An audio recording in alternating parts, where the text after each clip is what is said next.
안녕하세요. 네, 관세법 강의하는 임예진 관세사입니다. 네, 안녕하세요. HS 강의하는 조천 인사드립니다. 예, 관세평가 전용대 간사입니다. 네, 안녕하세요. 무역실무 정재환입니다. 여러분 시험 보고 오시느라 정말 고생 많으셨습니다. 네, 오늘 그래서 이제 다 모여가지고 과목별로 올해 시험 어땠는지 좀 저희가 해설을 한번 해드리고 또 이제 과목별로 좀 특이 사항들 좀 말씀드리고 또 그리고 궁금한 것들이 있으면 저희가 또 답변 받고 그런 시간을 마련하도록 하겠습니다. 벌써 많이 들어오셨네요, 그죠? 그러면 바로 시작하죠, 뭐. 네. 예, 그럼 네. 바로 시작하도록 하겠습니다. 그럼 관세법부터 시작을 할까요? 되시죠? 네, 알겠습니다. 네, 일단 저는 관세법 오늘 총평을 하자고 한다면 솔직히 말씀드리면 지금 화가 머리 끝까지 나는데 진짜 저도 이런데 시험 보신 분들은 너무 허무하셨을 것 같아요.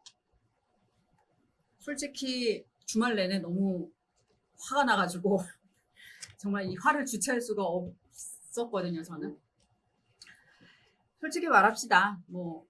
문제 자체가 고민도 전혀 없는 문제였고, 성의도 없는 문제였고, 변별력도 정말 없는 문제였습니다. 이런 문제를 준비해서 시험을 보신 분들은 진짜 시험장 나오면서 1교시 끝나면서 되게 그러니까 잘 보고 못 보고를 떠나서 허무하셨을 것 같아요.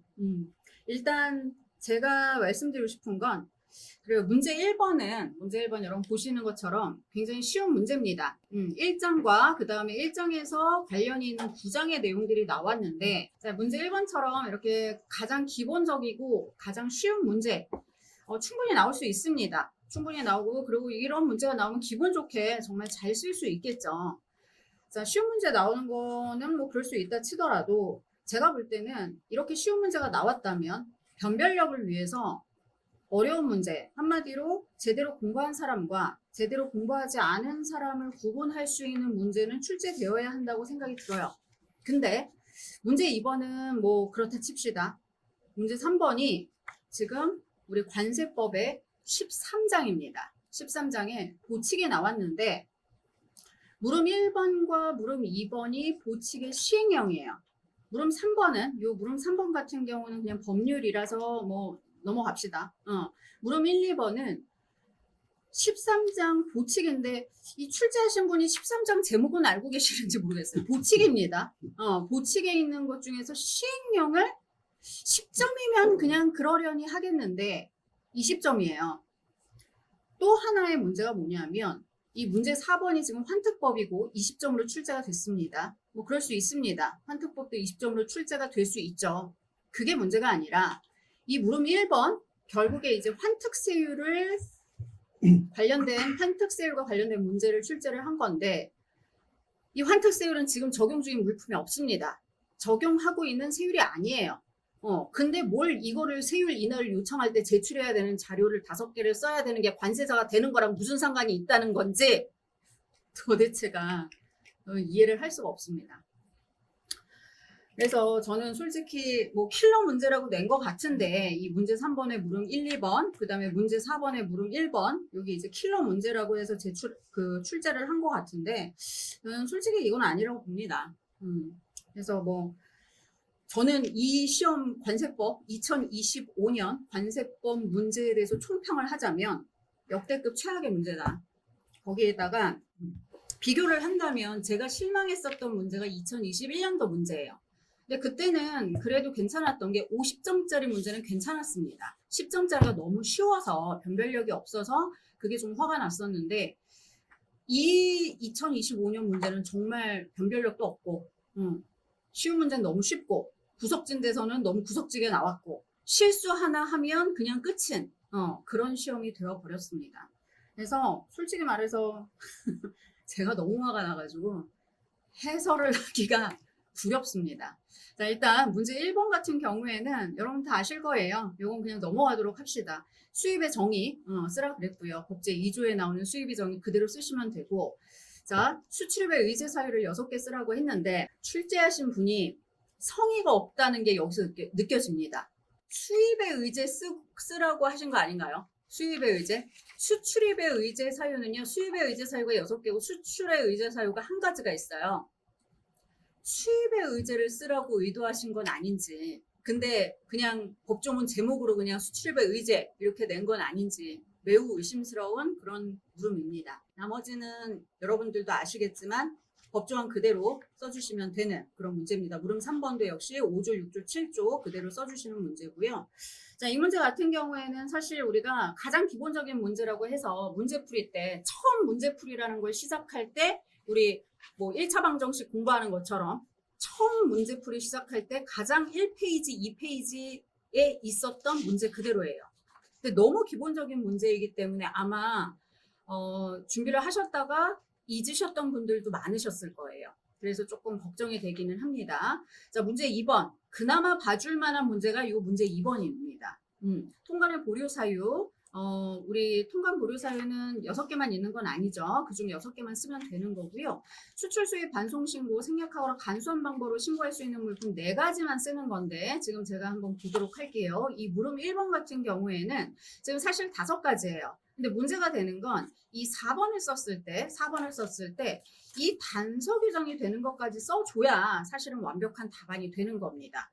그리고 이 3번 같은 경우에는 우리가 2, 3, 4, 3, 4, 6으로 해가지고 외웠었던 그런 부분인데 저는 4번보다는 3번을 추천을 했었어요.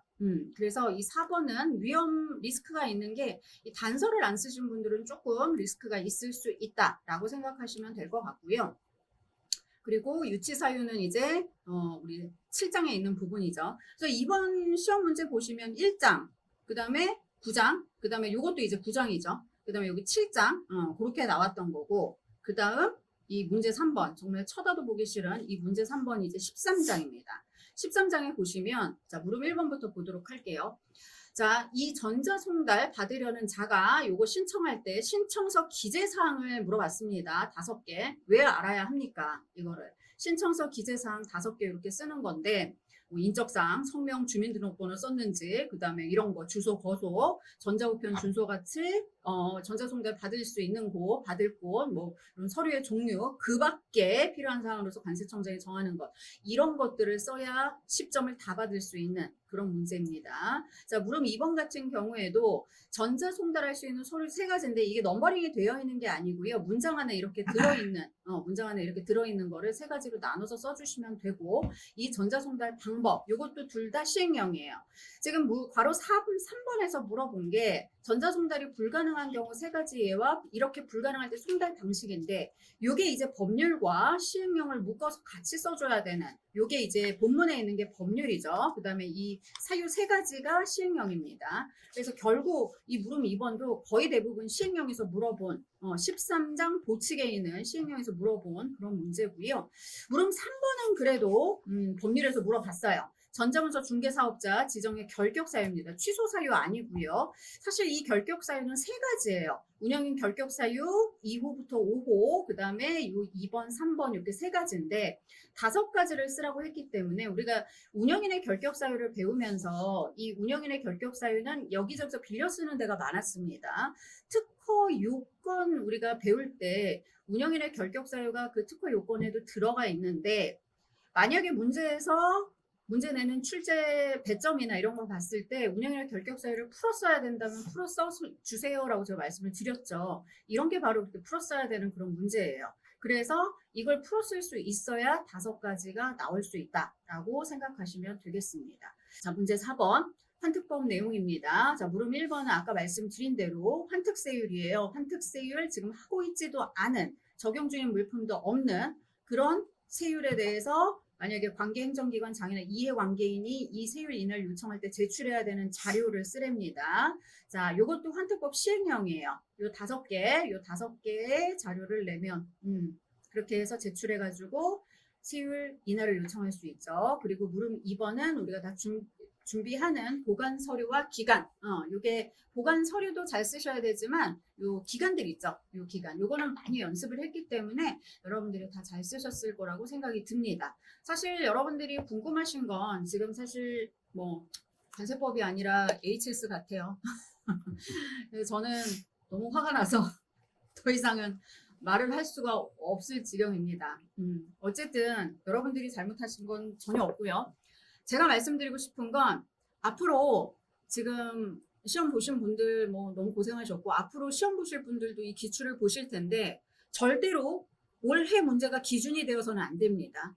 올해 문제는 정말 역대급 최악의 이런 적이 없었어요. 아무리 문제가 거지 같다 하더라도 이런 적이 없었습니다. 그래서 이 문제가 기준이 돼서 아 이렇게 공부하는 거구나라고 생각 안 하셨으면 좋겠어요. 자 그래서 그것만 제가 좀 당부를 드리고요.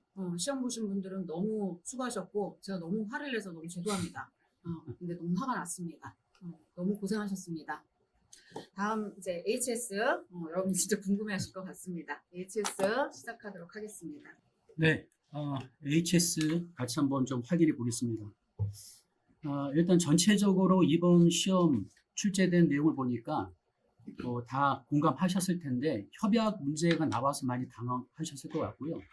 또 하나는 그 사례형 문제가 30점짜리가 출제돼서 이 부분도 좀 많이 당황하셨을 것 같고 또 하나는 저희가 그 6단위소를 묻는 문제가 출제가 안 됐죠. 그거는 다행입니다.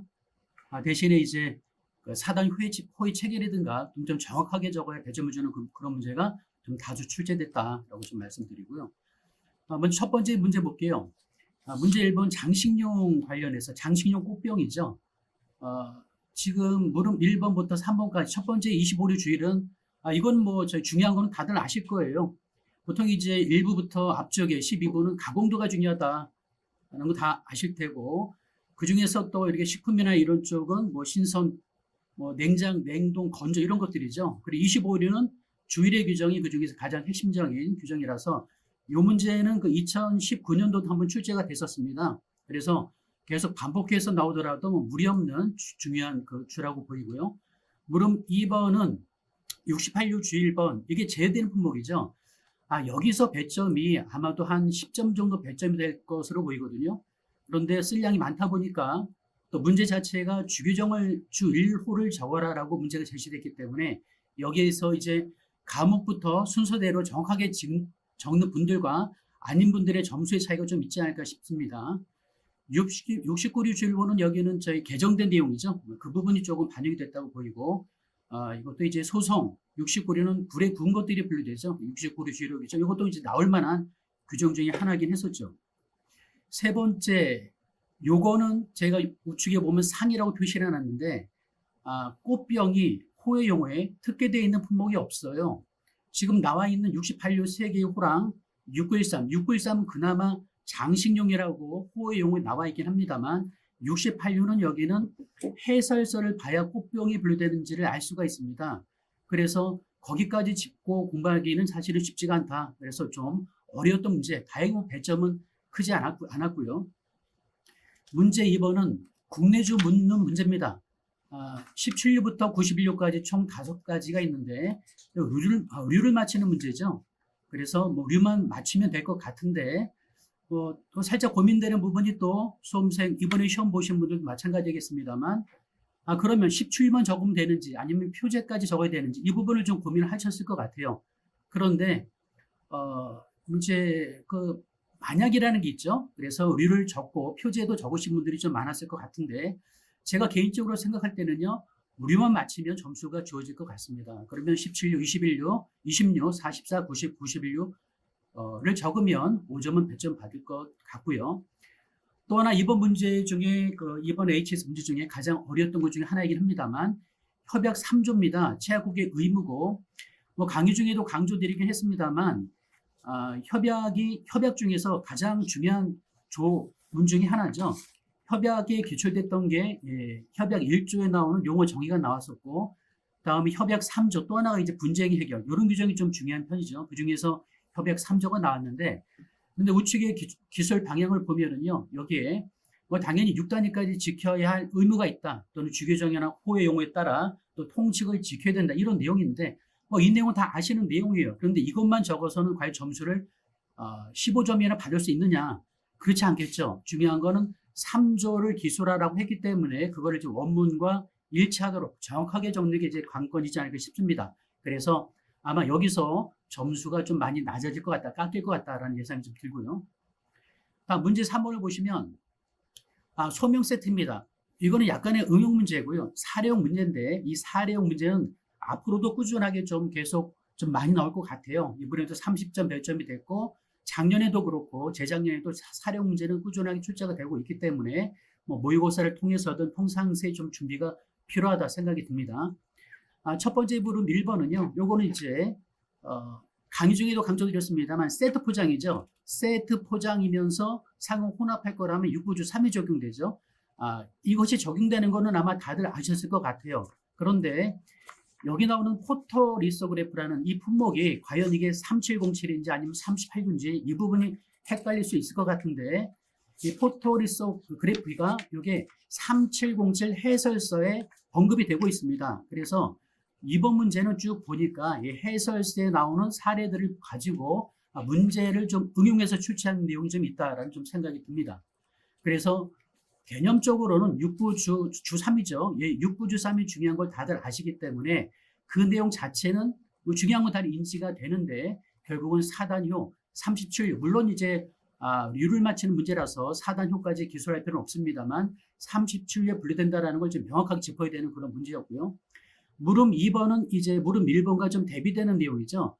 세트이면서 상호 혼합할 것이 아니라면, 즉 각각 순차적으로 적용한다면 그때는 6부 주 3이 적용이 안 되죠. 그때는 세트이기 때문에 통칙 3이 적용됩니다. 그래서 관련 규정은 통칙 3이라든가 그리고 호의 용어라든가 그리고 이제 통칙 3의 내용을 기술하고 또 통칙 3의 요건이 나오죠. 즉 소명 세트 요건 3가지가 있지 않습니까? 재포장 없이 제시되든가 또는 2종 이상이라든가 이런 3가지 나오는 규정들을 그것도 이제 기술하면서 37요를 맞추고 이유를 설명하고 하는 그런 문제였다.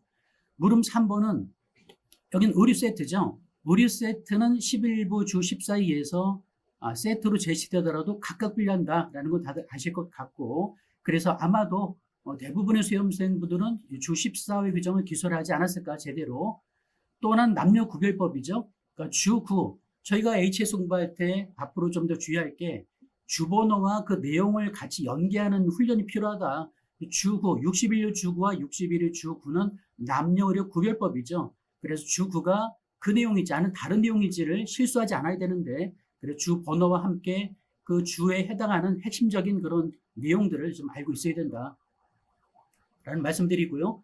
다음에 또 이제 관련되어 있는 그 호들 맞추는 내용이 있었죠. 그래서 바젤이라든가 머플러 이런 것들은 편물이냐 직물이냐에 따라서 60회나 61회 이렇게 이제 분류가 됩니다. 그래서 이런 호들을 적어 주셔야 되는 문제였고요.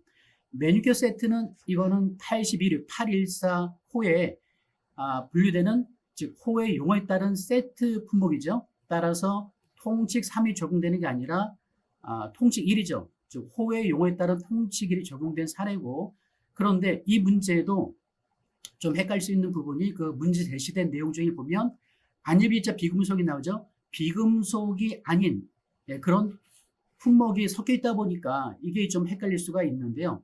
근데 이것도 814 해설서에 보면은 금속이 아닌 거에 대한 또 그 사례 내용이 설명이 되어 있습니다. 그래서 다시 한번 말씀드립니다만 해설서를 직접 묻는 문제는 아닐지라도 해설서에서 설명하고 있는 몇 가지 품목들을 응용해서 이렇게 문제가 제시됐다라는 걸 이번에 확인할 수가 있었고요. 물음 4번입니다. 93년 문제가 나왔는데요. 이제 지금 문제평에 보시면 전쟁 이슈 매년 이런 문제가 출제가 되고 있어요. 작년, 재작년도 그랬고요. 코로나 시국에 소독제 문제가 나온 것처럼 또는 마스크 문제가 나온 것처럼 이번에도 이제 우크라이나라든가 러시아 뭐 이런 전쟁 이슈가 크다 보니까 이런 문제가 좀 나오지 않았나라고 생각이 들고요. 또 최근에 나왔던 문제가 또 후쿠시마 오염수 때문에 방사성 물질인 2844, 284 문제가 출제가 됐죠. 그래서 저희가 최근에 이슈화된 그해 이슈화된 그런 품목들에 대해서도 좀 관심을 갖고 거기에 따른 품목 분류도 좀 확인할 필요가 있다라고 말씀드립니다. 그리고 마지막 문제는요. 류만 맞히면 되는 문제라서 사실 호까지 공부하신 분들은 4단 호까지 적기를 바랬을 것 같은데 류만 맞히는 문제였습니다. 그래서 류만 36, 93 이런 식으로 기술하면 되고 그리고 뭐 내용도 다 평범하죠. 낙하산은 88류, 지뢰는 93류, 97류라든가 모의 공중전 장기 시뮬레이트죠. 88류 이런 것들은 좀 무난해 보입니다. 신호용 조명탄이 좀 헷갈릴 수 있을 것 같은데요. 이건 이제 30류의 불꽃놀이 제품이랑 같은 후에 분류되고요. 다음에 이제 조금 더 구체적으로 채점 기준을 준비를 했는데 지금은 자세히 설명하기 좀 그렇고요. 지금 보시는 것처럼 25류 주일 같은 경우는 10점짜리 문제라서 이 하나하나의 품목 하나하나 100점이 되지 않았을까 싶어요. 그래서 앞에서 분류되는 제시되는 제외되는 거라든가 주 4일 규정이라든가 이런 내용들이 언급되면 뭐 1점, 또 가공한 것 0.5점, 세척한 것 0.5점 이런 식으로 하나하나 더해지면서 점수가 매겨지지 않았을까? 즉 결론은 정확하게 적는 게 중요합니다.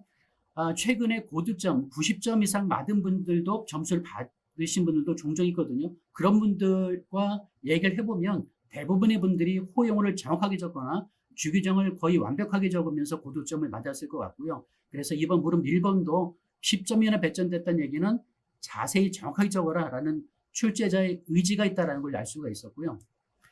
호해체계, 주일이죠. 호해체계가 아니라 주일은 제외되는 품목인데요. 이것도 보시는 것처럼 이런 식으로 0.5점, 0.5점, 1점 이런 식으로 배점이 됐을 것 같습니다. 근데 하나 아까도 말씀드렸습니다만 우려되는 게 가목, 나목, 다목까지 순서대로 제대로 적어야 완벽한 점수 10점을 받지 않을까 예상이 되고요.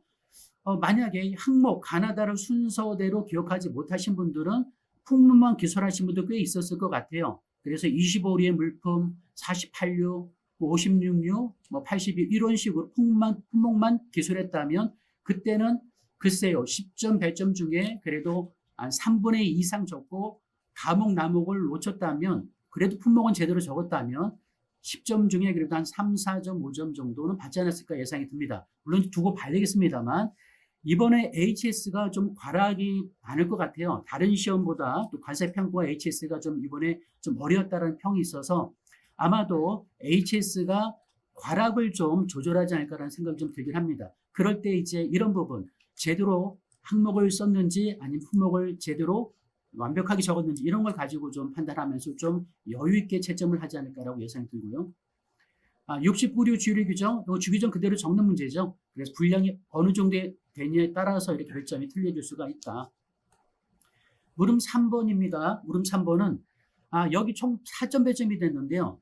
이거는 저도 좀 고민이 됩니다. 내가 만약에 출제하고 배점하는 위원이라면 지금 호가 4개이기 때문에 각각 1점씩 배점될 것으로 예상이 됩니다.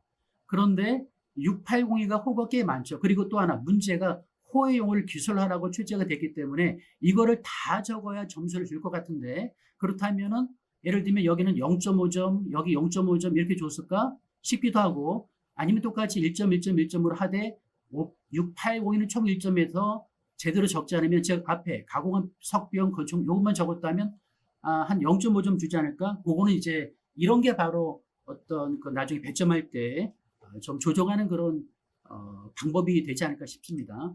그리고 또 꽃병이죠. 꽃병은 여기에 특기가 되지 않았다. 그래서 좀 어려웠던 문제 중에 하나죠. 단지 6913은 장신용 제품이 나와 있기 때문에 이걸 통해서 좀 6913은 좀 확인할 수 있었고 이 호는 많이들 적으셨을 것 같아요.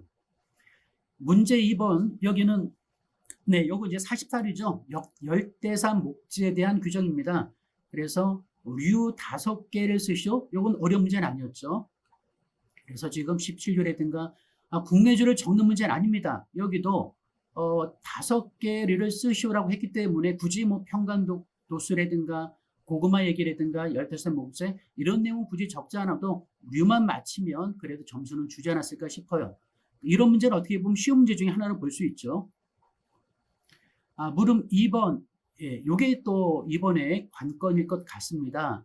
12점이나 100점이 12점 정도 배점이 될 거로 예상이 되고요.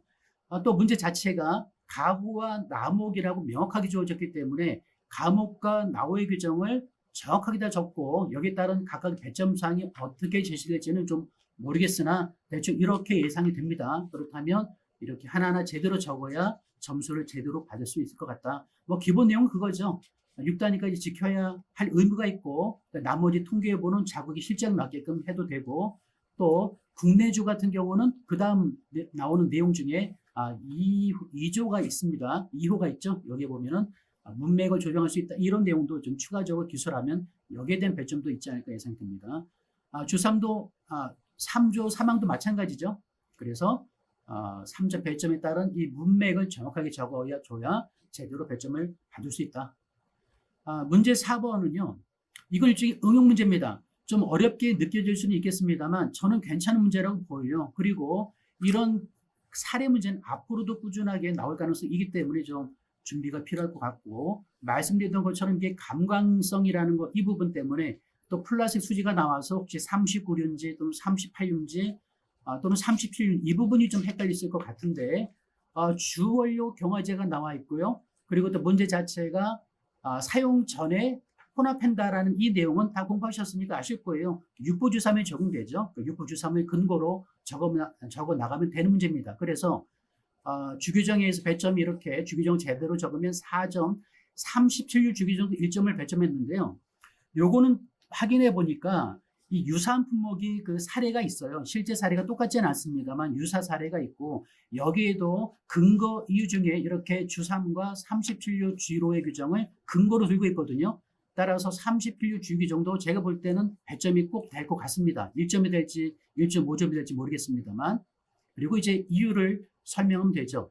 류를 맞히면 1점 저는 이렇게 체크를 했습니다만 이유 설명 1점 실제는 류를 맞히면 점수를 더 줄 것 같기도 하고요. 일단 중요한 거는 부주 규정을 적는 거죠. 그리고 37유 주의 규정을 적는 게 중요할 수 있다. 두 번째 문제는 요거는 소명 세트 요건이라든가 통칙 3호의 내용 그리고 이유라든가 또 37유 문제 1번과 류는 똑같죠. 여기는 단지 사용 전에 혼합할 게 아니라 순차적으로 적용하기 때문에 육부주3이 아니라 통칙 3이 적용되는 사례고 이것과 관련되어 있는 이런 통칙 3의 규정 관련되어 있는 내용을 기술하면 된다.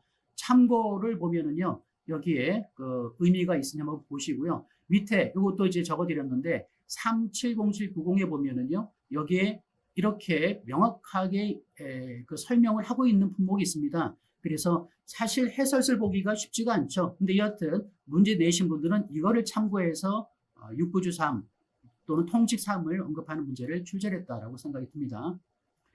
네, 그리고 11부주 14 이거는 이제 의류 세트죠. 의류 세트는 각각 분류합니다. 남녀 의류 규정 이것도 정확하게 기술해야 해당하는 점수를 받을 수 있겠고요.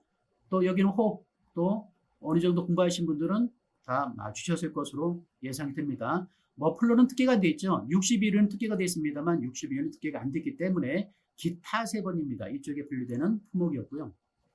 다음에 물음 4번 네 여기는 이제 그 호를 쓰는 문제죠. 호를 쓰고 그 분류 이유를 설명하시오. 그래서 814에 분류되는 맨큐 세트가 호의 용어의 특기가 되어 있기 때문에 당연히 통칙 1이 적용되는 사례다. 그리고 또 81유 주율의 규정 이것도 중요하죠. 81유가 시험에 나오면 81유 주율의 규정은 요약해서라도 좀 쓰는 게 좋다라고 말씀드립니다. 문제 4번 그리고 이슈화됐던 그런 문제일 수 있다라고 했죠. 93유에 해당하는 분류체계 이것도 이제 10점 정도 배점이 됐기 때문에 뒤에 보면은 호의 체계 9점 그리고 주규정이 간단합니다. 이게 1점 정도 그러면 하나당 1점씩 배점이 될 것으로 예상이 되고 문장이 긴 거는 한 2점 정도 배점될 것으로 예상되거든요. 그래서 이런 내용들에서 공부를 열심히 해서 제대로 호를 암기하신 분들이랑 그렇지 않은 분들이 점수 차이가 좀 있을 것 같다라고 생각이 듭니다. 네, 그리고 여기는 우리 맞히는 문제죠. 이거는 뭐 쉬운 문제다. 그래서 뭐 이것도 웬만하면 다 아까 말씀드린 것처럼 다 맞추셨을 것 같고요. 다음에 이제 이걸 대충 분석해 보니까요. 주규정이 39, 호의 용어가 36. 호의 용어가 많이 나오면 그 해는 좀 어려운 문제 유형이라고 보시면 되거든요. 그런데 다행히 류를 맞추는 문제가 제시됐기 때문에 약간은 좀 면피가 됩니다. 하지만 협약 때문에 협약 문제가 15점이나 배점돼서 좀 어려웠던 그런 문제였고요. 그리고 뭐 똑같죠. 주규정을 정확하게 적는 게 중요하다. 네. 협약 문제가 거의 뭐 오랜만에 나왔거든요. 10년 이상 된 것 같은데요. 또 예전에 나왔던 문제 중에 협약 문제가 이런 게 있었죠. 그 HS의 정의라든가 또는 협약 1조에 나오는 4가지 용어 정의 같은 것들이 나온 적이 있었거든요. 그래 협약도 몇 번 나왔습니다. 한 20년 사이에 많지는 않습니다만 3번, 4번 정도 나왔기 때문에 이번에 또 한번 오랜만에 나왔습니다만 사실 예상되는 문제는 아니었죠. 물론 협약 3조는 중요하기 때문에 강의 중에 뭐 삼각형 표시하고 하긴 했습니다만 그래도 품목 분류가 중요하기 때문에 좀 놓치신 분들이 많았을 것 같아요. 네, 문제 분석 대응. 네, 그래서 여기도 마지막 내용을 좀 보시면은요. 여기 참고 내용 있죠. 2022년 개정된 그런 품목 분류가 이번에도 출제가 좀 됐고요. 그리고 사회적 이슈가 되면 이런 것도 좀 대비할 필요가 있다라고 생각이 듭니다. 그리고 아까 말씀드렸던 것처럼 이렇게 해설서의 내용을 저희가 꼼꼼하게 볼 수는 없으나 이런 것들을 응용해서 문제를 출제하고 있다. 그러니까 이런 부분에 대한 그 문제 출제의 방향성을 좀 말씀드립니다. 네, 이번에 좀 결과는 좀 두고 봐야 되겠지만 좋은 점수 받으셨으면 좋겠습니다. 하여튼 이제 편하게 마음 놓고 좀 기다리시기 바라고요. 하여튼 그동안 수고하셨고 이제 합격하신 분들은 또 이제 합격자 모임 때 뵙도록 하겠습니다. 수고하셨습니다. 예, 관세 평가 해설해드리도록 하겠습니다. 일단 그 전체적으로 저도 이제 올해 시험 여러분들 이제 들어가시는 거 보고 다른 과목은 또 몰라도 이제 관세 평가를 하니까 관세 평가 과목이 어떻게 나왔을까 굉장히 궁금했고, 그다음에 또 그동안 이제 저희가 공부했었던 방향이나 이제 범위가 제대로 설정돼서 그대로 출제가 됐나 이 부분에 대해서 제가 굉장히 좀 관심을 많이 갖고 봤는데, 조금 다행스러운 건 뭐 방향이나 뭐 범위 이런 면에서 봤을 때는 뭐 예상 가능한 범위에서 잘 나온 것 같아서 그나마 조금 다행이라고 생각을 하는데, 문제 이 몇 면을 들여다보면은 올해 문제 쉬웠냐라고 물어보면 저는 쉽지 않았다고 생각이 들거든요. 그래서 제가 어떤 부분들이 조금 포인트가 됐는지 한번 확인해보고, 그 다음에 또 아마 오늘 들으시는 분 중에 올해 목표가 올해 합격의 목표가 아니라 또 내년 공부하는 방향 설정하기 위해서 오신 분들도 계실 것 같아서 또 어떻게 또 공부하고 대비했으면 올해 시험에 좀 가장 적합했을까 그런 포인트에서 좀 설명드리도록 하겠습니다. 일단 관세평가는 문제가 항상 길죠. 지금도 보면 문제 1번 이제 물음 시작도 안 했는데 한 페이지가 이제 사실관계로 쭉 이제 담겨져 있었습니다. 그래서 쭉 한번 읽어보면 뭐 저희 원천징수 우리 공부했었던 거 하나 출제했고, 근데 이거 지금 이런 포인트가 제 생각에는 이제 우리 앞으로 공부할 때나 이제 답안지 쓰실 때 좀 조심하셔야 되는데, 이거 보면 누가 봐도 원천징수 어떡할래? 더 할래 말래? 이거 이제 물어보는 문제인데 사실 물음 1, 2, 3에서는 물어보고 있지는 않거든요. 근데 써야죠. 답안지 어딘가에 써야 됩니다. 특히 이제 뒤에 보면 조정의 가산율 산출하라 이런 거 나왔을 때 원천징수에 대해서 이렇게 설명해 놨으니까, 뭐 예를 들면 원천징수세 포함한 금액을 총주브로티로 계산한다. 이거 우리 공부했었던 거 있죠. 이런 내용 반드시 언급하셔야 됩니다. 이거 쟁점으로 삼았다는 거 한번 확인하시면 좋을 것 같고, 그 다음에 이제 이거 문제를 또 좀 잘 읽어봤어야 됐죠. 시험 문제에서 로열티 지급 대상은 조립과 도장 공장에 대한 권리사용료를 지급했고, 실제 수입된 물품은 또 이제 도장과 관련된 내용이라고 했으니까 전체 설비 중에서 수입 설비가 차지하는 비율에 대해서 안분이 필요한 내용, 뭐 이런 내용들 좀 적절하게 출제한 문제였습니다. 물음 1번 같은 경우에는 이거는 사실은 지문 연계성 아예 없는 그냥 거래 가격, 그 다음에 뭐 실제 지급 금액, 공제 요소 빼고 가산 요소 이렇게 이제 규정하는 거여서 뭐 11점 배점으로 그냥 적정하게 배분해서 답안지 쓰면 됐을 텐데, 뭐 제가 봤을 때는 적정한 배분은 실제 지급 금액에서 4점에서 5점 정도, 그다음에 가산 요소는 1점이나 2점 정도 높게 그렇게 만들어서 답안 작성했으면 괜찮을 것 같고, 뭐 이런 문제야 뭐 사실 우리가 실제 지급 금액도 그렇고 가산 요소도 그렇고 뭐 5점짜리, 10점짜리, 20점짜리 많이 만들어 봤었던 문제니까 이거 이제 준비한 대로 그대로 쓰셨으면 좋았을 것 같고, 두 번째도 뭐 특허권과 관련된 관련성에 대해서 묻는 요 가나다라 4가지 쓰는 문제 4점 배점이니까 아마 1점씩 넣겠죠. 이제 4개 쓰도록 하는 문제인데, 이것도 사실은 거의 변별력 없이 관세평가 어느 정도 공부하신 분이었다면 이거 11점, 4점 다 충분히 받아갈 수 있을 정도의 배점이었다 이렇게 보여지고, 물음 3번이 이제 조금 나름 좀 공부해야 되는 내용이었는데, 이거 제가 아마 수업 시간에 많이 강조했었던 거고, 뭐 이렇게 파주에 있는 여기 제가 이제 뭐 아사히 초자 회사 이름도 뭐 교재 넣어놓긴 했는데, 대법원 판단 2016도 34110의 판단이었습니다. 이게 뭐였냐면 지금 요런 거죠. 총지급 로열티는 10억을 지급했는데 그 중에서 수입물품과 관련 없는 2억에 대해서 어떻게 조정해낼 거냐라고 한 부분에 대해서 기존 과세 당국의 주장은 10은 그대로 두고 어차피 우리 안분식 있으니까 안분식으로 잘라내면 된다라고 이제 주장을 했었고, 납세자는 이 안분식에 필요 없는 2가 들어가는 거 적정하지 않다라고 이제 항변을 했었고, 그게 대법원에서 최종적으로는 납세자의 주장을 들어줬습니다. 그래서 여기서 이제 우리가 수업 목적에서 좀 봐야 될 건, 과거 한 3, 4년 전에는 과세 당국이 패소한 케이스가 시험에 안 나오는 게 불문율이었거든요. 근데 작년에 이어서 올해도 납세자가 승소한 케이스, 과세 당국이 패소한 케이스가 이 대법원 시험 문제가 출제되기 시작을 했으니까 사실 이제 대법원 출제 범위를 볼 때 뭐 패소한 것들 굳이 안 봐야 된다 이럴 이유가 없어졌죠. 그래서 요 판단은 이렇게 이제 납세자 손을 들어줬고, 이게 우리 고시 22조에 총지급거래 사용료 수입물품 완제품 가격 이렇게 하나씩 구성되어 있는 부분에 첫 번째로 들어갔습니다. 법을 아예 개정시켜놨죠. 이 대법원 판단을 반영해서. 그래서 요 내용들 다시 말해서 총지급거래 사용료 자체에서 빼고 시작합니다라고 한 부분에 대해서 이제 법안도 개정이 되었기 때문에 요 내용 이제 출제하는 문제였으니까 적절했다고 보여지고, 이거 15점 배점이었는데 조정의 가산율 자체만 쓰는 건 별 내용이 없잖아요. 그래서 사실은 고시 22조 2항, 3항, 4항에서 각각 규정하고 있는 내용들 쓰시면서 관련된 내용까지 같이 서술했으면 훨씬 더 좋은 답안이 됐을 것이다 생각됩니다. 생각보다 배점 높은 문제였다 이렇게 보시면 될 것 같습니다.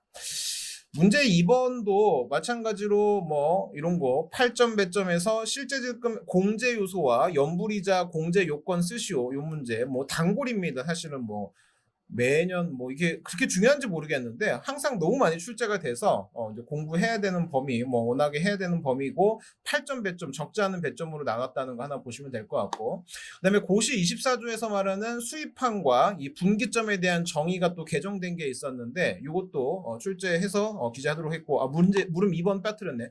물음 2번은 뭐 사실 쉬웠죠. 이거 중에서 이 수입 이후에 관련된 비용 끝에 양가로 3번, 양가로 4번 빼기만 하면 되었던 거니까 뭐 쉽게 서술할 수 있었고, 과세 가격을 미화로 산출하라는 말은 사실은 좀 낯설죠. 그래서 결국은 여기다 관세법 18조 써서 최종 과세 가격은 뭐 원화로 환산한다 이런 내용 썼으면 당연히 좋았을 것 같습니다.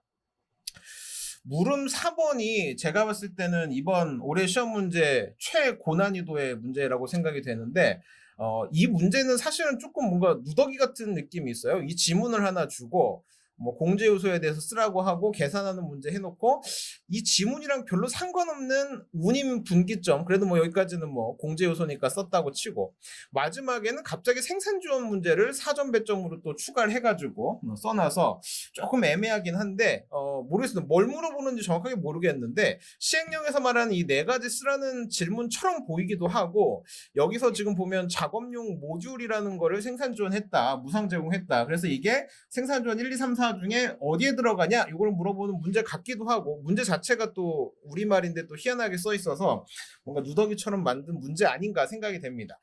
여기서 이제 핵심은 또 그러면 작업용 모듈이 생산 지원 1번이냐 2번이냐 3번이냐 4번이냐 이거에 대한 건데 모르겠습니다. 사실 저도 뭐 2번이라고 보여지기도 하고, 모듈이라는 게 또 이렇게 파트 같은 걸 명칭할 때 또 이렇게 쓰기도 하거든요. 그래서 뭐 1번 같기도 하고 사실 잘 모르겠습니다. 그래서 이건 사실은 거의 뭐 시가역산율 수준의 문제인데 다행인 건 한 4점 배점밖에 안 되고, 뭐 이런 거 쓰면서 같이 썼으면 뭐 크게 변별력이 이것 때문에 많이 생길 것 같진 않지만, 이런 거 좀 이렇게 문제 완성도가 떨어지는 문제라서 이런 부분은 사실은 우리 열심히 공부한 수험생들한테 좀 누가 되는 문제 아닌가 이런 생각을 좀 하고 있습니다.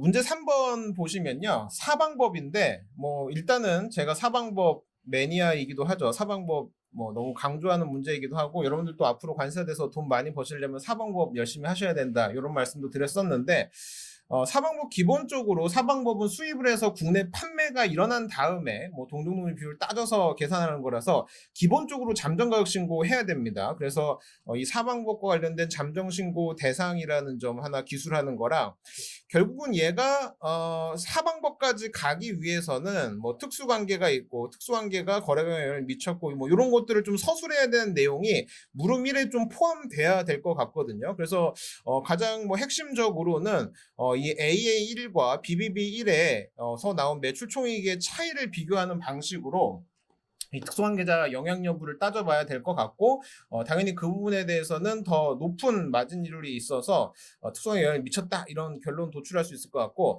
사방법이 기출이 많이 되면서 이번 문제도 조금 나름 뭐 세련된 문제를 출제했고 국내 판매額산출하는 것도 좀 어렵게 출제를 해서 뭐 좋은데 저는 이 부분은 좀 에러라고 봅니다. 특히 여기 이제 마지막 공제하는 조세 및 공과금 이 부분 지금 보면 뭐 1억 원 이렇게 해서 이제 지문에 나왔는데 이렇게 계산하지 말라는 게 우리 법의 취지고 그렇게 하지 말라고 이렇게 개정까지 해놨습니다. 여기서 조세기타 공과금을 그냥 산출하지 말고 숫자로 넣지 말고 이 방정식 이용해서 세율 기반으로 산출해라. 사방고 적용해서 산출한 가격 기초로 계산해야 된다. 이렇게 돼 있는데 뭐 문제 편의상 이렇게 내셨는지 모르겠지만 예전에 이런 출제 오류가 있었는데 이번에도 또 이렇게 출제를 해버려서 사실은 뭐 이렇게 완성도 측면에서는 조금 아쉽다는 얘기를 또 할 수밖에 없을 것 같습니다. 또 사방법 시도는 좋았던 문제인데 뭐 전체적인 디테일로 봤을 때는 조금 아쉬운 부분이 있었다. 이렇게 좀 볼 수 있을 것 같습니다. 사방법에서 이제 뭐 국내 판매 가격 굉장히 중요한 내용이었어가지고 뭐 국내 판매 가격과 관련된 규정들 우리 법에서 규정하고 있는 거 시행령에서 규정하는 거 쓰도록 하는 문제가 출제가 돼서 이건 법령 서술하는 문제였고 국내 판매 가격을 산출하는 거는 뭐 워낙 많이 했었죠. 특히 이 두 가지가 있을 때 당해 수입 물품을 쓸 수 있으면 당연히 동종국립 물품을 쓸 이유가 없습니다. 그래서 BBB는 제거하고 쓰셔도 될 것 같고 그다음에 뭐 수입 신고일로부터 90일 기준 그다음에 누가 샀는지 누구한테 팔았는지에 관련해서 특수관계가 없는 자한테 팔았다는 거 요거 이제 고려하셔서 뭐 제가 숫자 넣어보니까 요거 220 요거 가지고 이제 판단하는 거 기준으로 보시면 될 것 같고 그래도 국내 판매 가격 기준은 그렇게 어렵진 않을 것 같고 이 두 번째로 이제 동종동류 비율이나 납세자 비율 공제하도록 하고 있는 게 있는데 이 계산이 조금 제 생각엔 조금 시험장에서 어렵지 않았을까 요 생각이 좀 듭니다. 지금 보면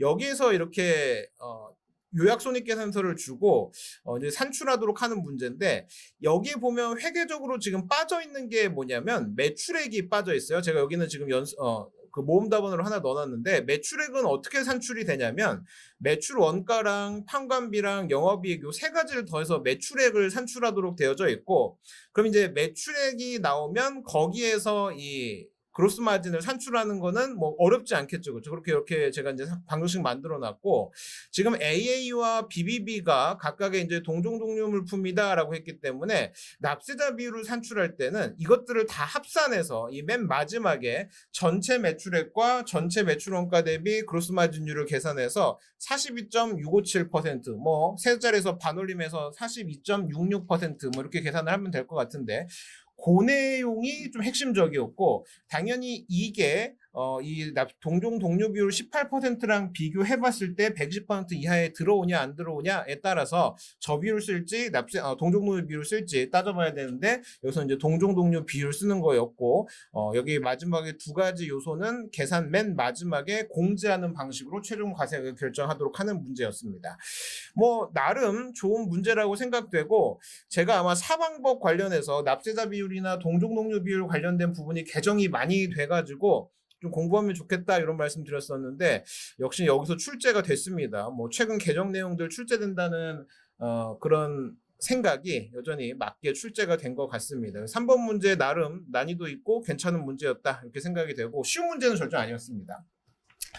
마지막 문제 4번인데 여기도 굉장히 어려운 문제가 하나 있었죠. 특히 이거 육촌관계 혈족에 대해서 출제를 했는데 저도 사실 몰랐습니다. 저도 이제 문제 보고 답안 찾아보면서 이제 알았는데 이거 절대 100점 인정 못하겠다는 의지 아니냐 이렇게 제가 코멘트 해놨는데 육촌인지 사촌인지 뭐 그것까지 제가 어떻게 알겠습니까, 그죠? 그리고 또 마지막에 최근에 또 개정된 내용을 좀 출제했더라고요. 이건 관세법이 아니라 국세기본법 2023년도 개정된 내용 가지고 출제해놨는데 어렵습니다. 이 문제 관련해서 좀 코멘트를 드리자면 지금까지 특수관계 문제가 많이 출제가 됐는데 거래 조건이나 그 비교학법이나 거래상황검토법 이런 문제 많이 출제가 됐는데 사실 실무적으로 되게 중요한 건 일단 거래 당사자가 특수관계에 해당하냐 안 하냐 이거 따지는 게 실무적으로는 굉장히 중요한 문제예요. 그래서 이 특수관계의 범위를 묻는 응용 문제 지금까지 출제 한 번도 안 됐는데 출제된 거 측면에서는 굉장히 좋았는데 출제했으려면 사실 5번 출제하는 게 맞습니다. 우리 협정에서도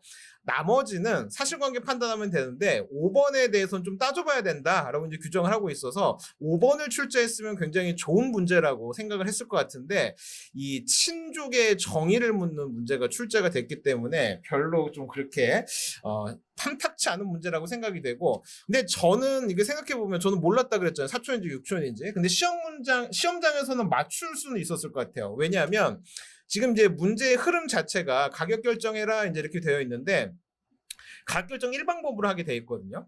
그래서 특수관계가 있다, 뭐 특수관계 영향을 미쳤다 이걸 따지지 않고 지금 일방법 결론을 내렸기 때문에 뭐 출제 의도상 당연히 특수관계가 아닌 거를 가정하고 출제하지 않았을까 뭐 이렇게 좀 운의 영역이긴 하죠. 근데 뭐 찍어야 되는 문제였었고 7점 배점으로 되어 있는데 그냥 가부만을 가지고 7점 배점을 다 하지는 않을 것 같습니다. 다시 말해서 지금 보면 정답은 그거잖아. 특수관계에 해당한다 5x를 묻는 문제인데 배점이 7점이나 돼 있어서 5x를 맞추는 걸로 7점 배점을 다 했다고 보여지진 않고 여기 있는 이 영재 23조에서 말하는 특수관계에 대한 범위 어느 정도 쓰고 그다음에 마지막에 뭐 얼버무려 해서 찍어서 맞추면 뭐 7점 가까이 전부 다 받았을 거고 만약에 여기까지 쓰고 찍었는데 틀렸다. 그래도 뭐 한 4, 5점 정도 받지 않을까 하기 때문에 올해 이 문제도 어려운 문제고 예측하기 어려운 이것도 마치 시가 역상률과 같은 문제라고 보여지는데 작년에는 그게 통으로 20점이었거든요. 죽자는 문제였는데 올해는 그래도 실질 배점으로 치면 한 2, 3점밖에 되지 않기 때문에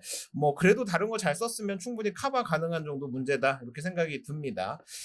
문제 4번 마지막 물음 좀 우리 공부하실 필요가 있는데 제가 이 문제를 쭉 보다가 어디서 많이 봤는데 하다가 이제 보니까 2009년도 관세평가 인터넷 경진대회에 똑같은 문제가 출제가 됐었어요. 그래서 이제 그거 기반으로 출제를 한 문제다라고 이제 보여지고 이 문제의 핵심은 지금 보면 이제 생산이 갑자기 중단돼서 보냈던 거를 회수 못하고 이제 뭐 문제가 생겼다 이제 이런 상황인데 이거 결과적으로는 이제 손모분에 대한 문제고 제가 이제 손모분에 대해서 해석을 하실 때 정상적인 손모분 당연히 포함되는 거고 비정상적인 손모분도 반영돼야 된다 이제 이렇게 말씀드렸었는데 이게 지금 비정상적인 손모분에 대한 설명을 하는 뉘앙스다 이렇게 이해하시면 좋을 것 같고 아주 핵심적인 이 문제에서 문제를 풀기에 가장 핵심적인 건 뭐냐면 생산 과정 중에 생산 중단 사태가 나타났다. 이 말이 굉장히 중요한 말이거든요. 예를 들면 생산 지원과 관련해서 예를 들면 운송하다가 손상이 발생했다. 아니면 보관하다가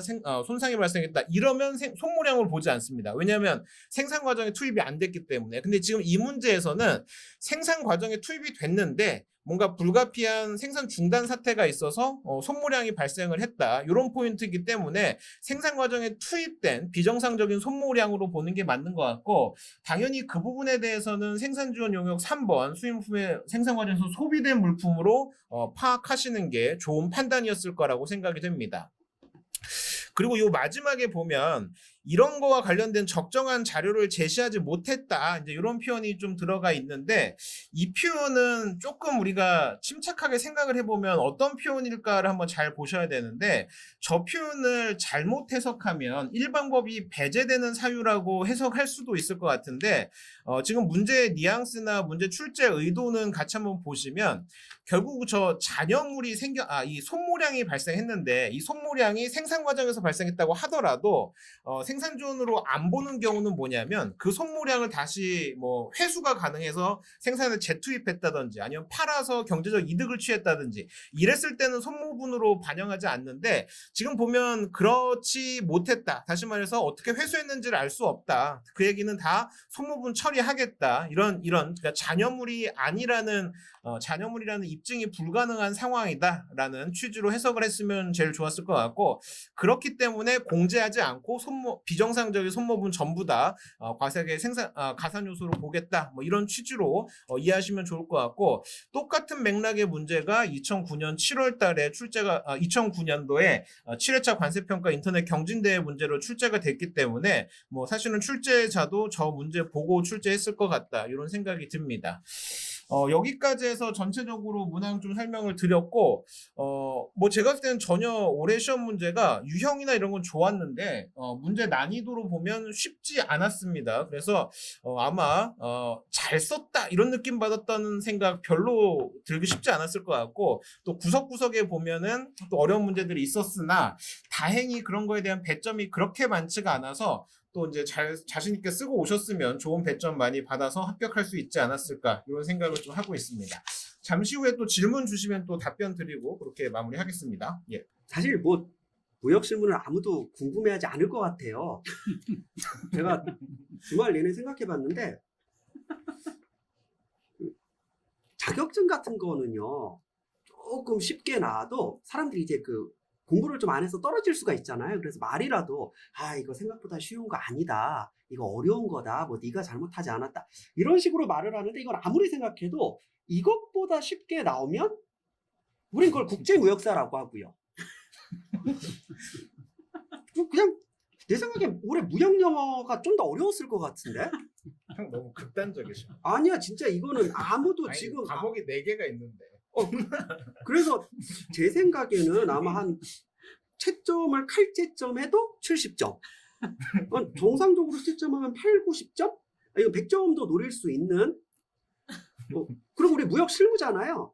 또 왜 무역 이론은 하나도 안 나오고 법규에서만 나오면 저야 좋죠. 법규를 강의하니까. 자, 그럼 좀 볼게요. 그냥 아무도 궁금해하지 않겠지만 써놨잖아요. 뭐 보면 뭐 19조, 25조 이렇게 쓰라고 했습니다. 왜 이거예요? 여기 19조 이거 쓰고, 여기 25조 쓰고, 진짜 다야. 나 또 뭐가 이상하냐면, 아니 3.7을 쓰라고 하고 10점을 배점하는 거야 이게 지금. 처음에는 약간 문제 함정이 있지 않을까, 뭔가 출제자의 위도가 있지 않을까 했더니 그냥 아무 생각이 없어요.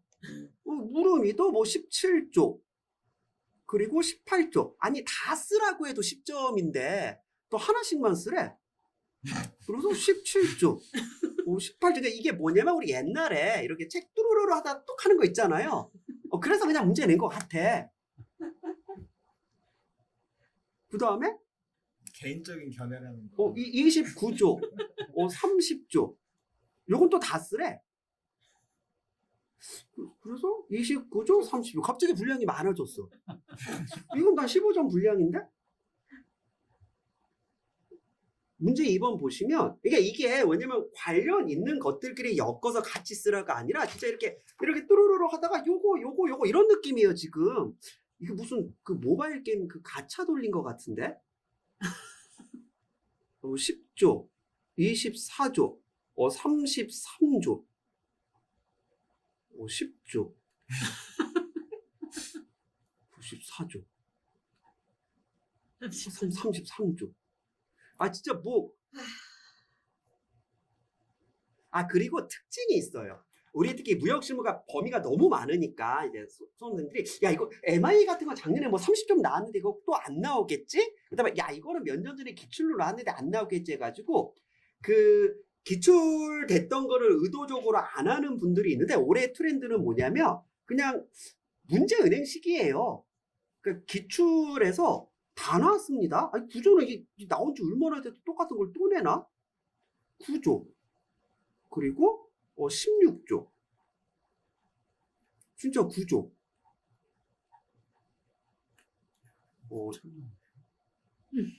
16조. 그리고 제가 이제 말씀드렸잖아요.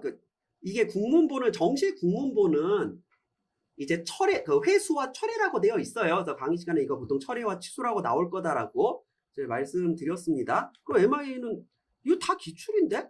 이거 잘 보세요. 요게 좀 궁금할 것 같아. 57조와 60조에서 규정하고 있는 3개와 2개라고 했죠. 정확히 말하면 뭐 1항, 2항 이것도 아니고 진짜 3개와 2개거든요. 그래서 현실 전선이 3개가 있나? 저기서 57조. 3개 맞아요. 보험의 목적이 파괴되거나 보험에 가입된 종류의 물건으로서 존재할 수 없을 정도로 손상을 입은 경우 그리고 피보험자가 회복할 수 없도록 보험의 목적의 점유를 박탈당하는 경우. 진짜 3개네? 그럼 여기서 이제 뭘 봐야 되냐면 그럼 추정 전선에서 2개를 쓰라고 했잖아요. 그러니까 이게 1항, 2항이 아니에요. 진짜 2개예요. 그럼 뭐가 2개냐면 보험의 목적의 현실 전선이 불가피한 것으로 생각되기 때문에 하나 또는 비용의 지출이 어쩌고 있죠. 진짜 2개예요. 그럼 누가 이런 말을 합니다. 에이 설마 이거 가지고 이게 10점 분량이 되냐? 이번 무역실물은요 절대 출제자의 의도를 확대 해석하거나 유추하거나 그런 게 아니에요. 정말 정직해. 진짜 이거예요 이거. 왜냐고요? 뚜루루루 하다 낸 거거든. 요거 여기까지 쓰는 게 아닌 게 왜냐면 여기까지 쓰는 걸 의도했으면요 1항, 2항을 쓰라고 하죠. 앞에서 모든 그 무역실무 문제를 봤을 때 좀 그래요. 그 55조에서 규정하고 있는 보험자의 귀책 손해와 면책 손해의 개념을 쓰고 8가지를 쓰시오? 이것도 기출 문제잖아요. 그럼 55조 이제 여기 뭐 근인이요 어쩌고 쓰고 잘 보면 내가 세봤거든요. 나도 이거 세봤을 때 8개인 줄 몰랐어. 보통 문장으로 쓰라고 하지 이거를 8개? 둘, 셋, 넷, 다섯, 일곱. 8개예요 세보면. 이게 좀 이렇게 나오나? 내기 싫었나? 자 그리고 그 A, B, C 공통으로 규정하고 있는 거 7개 쓰고 그 B와 C에서만 규정하고 있는 거 이거잖아요. 이거 8개 중에 4.8만 A에서 없다고 했습니다. 그러니까 이렇게 쓰고 이렇게 쓰라는 거예요. 이것도 뭐 무역영어 1차 무역영어 때 봤던 것들 입니다. 그래서 대외 외환이 또 뭐냐면 그냥 기출이에요. 아무리 내기 싫었어도 똑같이 그래서 제가 쪽집게 특강 때 야 이거 나온 지 한 10년 돼가지고 똑같이 또 나올 수 있어야 했는데 똑같이 또 나오고 몇 년 되지도 않았는데 또 나왔습니다. 그래서 외화 획득용 원료 기재를 수입한 자와 위탁한 자는 뭐 어쩌고 해서 6개 쓰고 이행기간 4가지 쓰라고 했죠. 1, 2, 3, 4, 5, 6. 아니 1항, 2항이라고도 안 하고 이렇게 6개 이런 식으로 조합하는 건 내가 왜 그런가 했더니 아까 관세법이 이랬더라고요. 맞아요. 그리고 1, 2, 3, 4 이겁니다. 그리고 이 외국환 거래법도 한번 출제가 된 건데 옛날에 그 똑같은 게 출제됐을 때는 6조를 그래서 다 쓰라는 느낌이었는데 이제는 1항만 가지고 10점 분량으로 쓰라고 해서 혹시 좀 이러면 안 되지만 좀 우리가 좀 팔이 불편한 사람들을 좀 이렇게 전제한 건가? 아니 이게 10점이 나오면 외국환 거래 정지 등이 부득이하다고 인정되는 경우 4가지를 쓰고 부득이하다고 인정되는 경우 대통령령으로 정하는 바에 따라 기획재정부 장관이 할 수 있는 3가지에서 대통령령으로 정하는 바에 따라 나는 시행령 쓰라는 건 줄 알았거든요. 여기요. 대통령령으로 정하는 바에 따라. 이거. 그래서 이거 보고 아니 이게 지금 2점씩이네. 그래서 좀 그냥 그래요. 아무도 안 궁금해하실 것 같은데 하나만 그 추정 전선에서 그 2개를 쓰라는 게 1항, 2항을 쓰라는 거냐? 정말 2개를 쓰는 거냐라고 했을 때 정말 이것만 써가지고 10점 분량이 나올까? 그런 걸 고민할 수 있는 그 정도의 고난이도 그런 판단력 있는 그런 분이 출제한 문제가 아니에요. 이거는 지금. 그래서 이 무역 실무는 아니 진짜 이렇게 말하면 아니면 적당히 쉬운 문제 이렇게 말하면은 좀 이제 못 쓴 사람들은 나는 어려웠는데 이런 말을 할 수가 있지만 제가 장담하는데 이걸 어렵다고 말할 수 있는 사람은 한 사람도 없어요. 적어도 이 2차를 제대로 준비했다는 그 전제 하에 무역실무는 칼책점을 해도 60점을 다 넘을 수 있을 겁니다. 그래서 아마 제 생각에 무역실무의 목적은 그건 것 같아요. 이제 관세율표에서 점수가 조금 이제 낮게 나올 거고, 그 다음에 이제 관세법과 이제 평가에서 적당히 나온 걸 60점으로 끌어올려주는 역할. 그 정도 역할이지 않을까 싶습니다. 그래서 저도 어지간하면 이렇게 극단적으로 얘기하진 않는데, 그냥 좀 허탈하더라고요. 그 무역 실무가 그래도 관사의 인생이 얼마나 중요한데 이렇게 좀 내야 되나? 뭐 싶었습니다. 네. 자, 여기까지 해서 지금 과목별로 이제 강사님들의 평을 좀 들어봤고, 문항별로 아마 좀 설명을 드리기는 했는데, 또 저희가 이제 채팅창을 계속 보고 있거든요. 그래서 이 채팅창에다 또 궁금한 거 올려주시면은 저희가 답변 해드리도록 하겠습니다. 네, 임민희 원사님 좀 화를 푸시고. 네. 예. 질문 저희 올려주시는 동안 저희 강사님들이 내년에 좀 과목별로 오늘 이제 기출문제 보면서 내년에 좀 어떻게 하면 좋을지 한번 말씀드리는 동안 질문 쭉 올려주시면 저희가 또 질문도 하나씩 답변 드리고 그렇게 하도록 하겠습니다. 관세법부터 과목 순서대로 하시죠. 뭐 그러시든지. 예. 내년에 지금 준비하시는 분들도 이거를 많이 보고 계실 텐데 죄송합니다. 너무 화를 내서 저는 무역실무 기출 문제를 보면서 같은 사람이 출제를 했나 합리적이시죠? 합리적 의심이 들어요.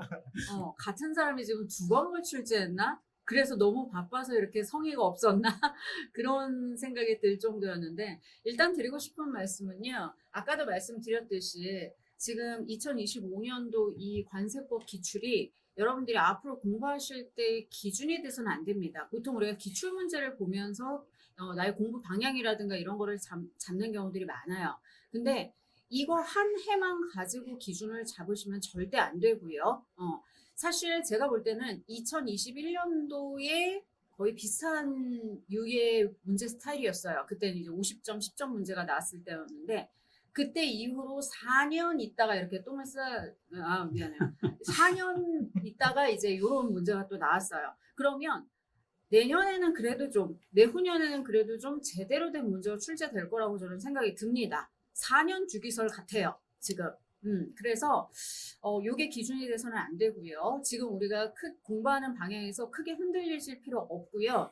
단답형은 단답형대로 준비하시되, 우리가 목차를 준비하거나 개념적인 이해를 하는 부분들은 분명히 같이 가주셔야 됩니다. 요대로 기준이 돼서 1장하고 13장 그리고 뭐 몇 개 짜투리 공부해야지 이렇게 돼서는 절대 안 된다라고 당부를 좀 드리고 싶어요. HS 코드는 저희 다 아는 내용입니다만 세 가지 법적 분류 규정이 있죠. 통칙과 주와 호의 용어입니다. 그 세 가지가 항상 시험에 배점이 가장 많이 되고 있고요. 그 중에서 지금까지 지켜봤을 때 주규정이 가장 점수가 많이 나왔죠. 그래서 보통 이제 작년, 재작년, 최근에 보면 거의 50점 이상 배점이 됐었죠. 근데 올해는 4단위 호의 또는 위를 맞히는 문제가 다수 출제가 돼서 주의 비중은 좀 줄어들었습니다만 그래도 여전히 가장 배점이 많이 되는 곳은 주규정이다. 그래서 저희가 공부할 때 항상 주규정을 신경 써야 된다라는 거는 뭐 매년 강조드리는 이유 중에 하나입니다. 그리고 또 하나는 지금 저희가 너무 단순한 문제잖아요. HS 코드는 최근에 문제가 주규정을 그대로 적는 문제가 다수 출제가 되고 있습니다. 그러다 보니까 단순 암기를 잘하는 사람들이 좀 유리할 수도 있는 그런 문제이죠. 요즘 문제가. 그걸 좀 만회할 만한 그런 문제 유형은 결국은 사례 문제라고 보이거든요. 그러니까 사례 문제도 뭐 사전 A시에서 정말 복잡하게 실제 실무에서 언급하는 그런 사례가 아니라 뭔가 근거가 있는 내용들, 그래서 해설서 내용이든 또는 주규정이든 또는 평가처럼 저희도 관세청에서 제시하는 그 품목분류 경진되어 있죠. 그러니까 이런 것들도 좀 시간 될 때 보시면 좀 도움이 되지 않을까. 그러니까 그런 것을 보고 좀 시험 문제를 출제하는 경우도 좀 있었다라는 걸 좀 말씀을 드립니다.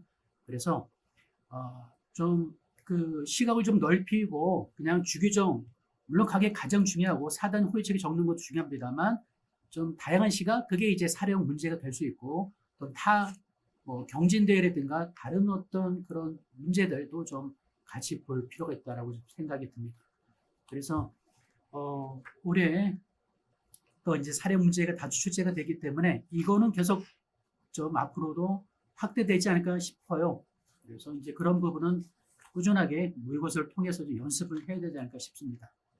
관세 평가는 좀 말씀드리면 관세 평가가 사실은 많은 수험생들이 어떻게 공부해야 되냐 이런 거에 대한 좀 질문도 굉장히 많이 하시고 고민도 많이 하시고 또 경우에 따라서는 나름대로 이제 막 예측도 많이 하시고 그러시는 것 같은데 모르겠습니다. 저는 사실 몇 년 전부터 제가 생각했었던 어느 정도 유형이 잡힌 것 같고 올해가 좀 중요하다고 생각한 게 올해를 기점으로 이런 추세가 계속 이어질 거냐 아니면 좀 바뀔 거냐 이런 중요한 시기라고 봤는데 좀 유사한 형태로 나온 것 같거든요. 그래서 뭐 사실 공부 방향 측면에서 뭐 우리가 하던 대로 그냥 하면 될 것 같다 이런 생각을 하나가 들긴 하는데 생각보다 올해 내용들을 좀 보면 이 법령 기초한 문제 비중이 여전히 높았습니다. 그래서 높았는데 예전에는 또 그냥 뻔한 거 쓰는 문제들이 많았는데 생각보다 좀 깊숙이 쓰는 문제들이 출제가 된 것 같아요. 그래서 뭐 예를 들면 우리 아까 납세자 의무자 비율이라든지 뭐 이런 내용들은 사실 좀 깊이 들어가서 공부를 해야 되는 부분인데